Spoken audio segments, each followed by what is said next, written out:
Engineers in California this morning are struggling to develop a plan to remove huge amounts of debris after a devastating landslide. More than 1 million tons of coastline gave way about 2 weeks ago.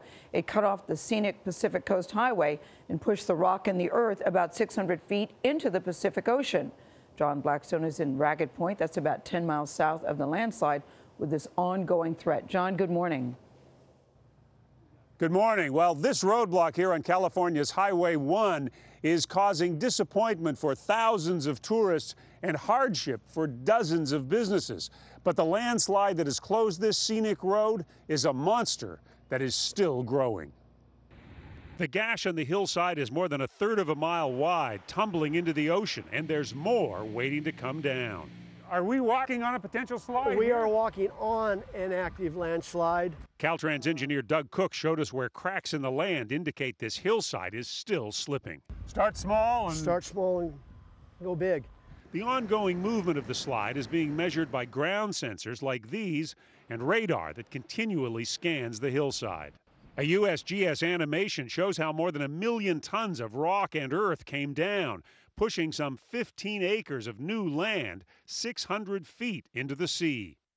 From here, this massive landslide stretches more than 1,800 feet across, more than 1,000 feet high, and it's still moving. So unstable, engineers haven't yet figured out how to even begin rebuilding this road that clings to the coastline 150 feet above the ocean.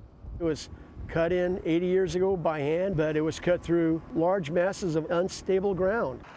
Unusually heavy rain this winter triggered other landslides as well, bringing down a bridge at the northern end of Big Sur, closing more than 50 miles of Highway 1.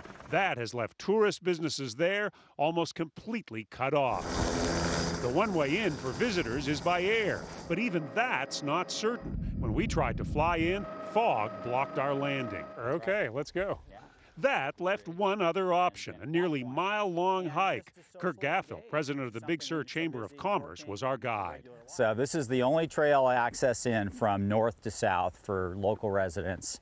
Gaffel is general manager of Nepenthe, a Big Sur restaurant with spectacular views, but these days, almost no customers. So the trade-off for this really amazing location is a certain fragility of access. Every once in a while, we lose it, and we have to work our way around it, and that's what we're challenged with today. The bridge that's out could be replaced by late September, but the landslide that's up this road could take more than a year to fix. But tourists should be aware that parts of Highway 1 to the north and south are open, and there are still some spectacular views to be seen along this road. Norah? And that's the silver lining, John. Thank you so much.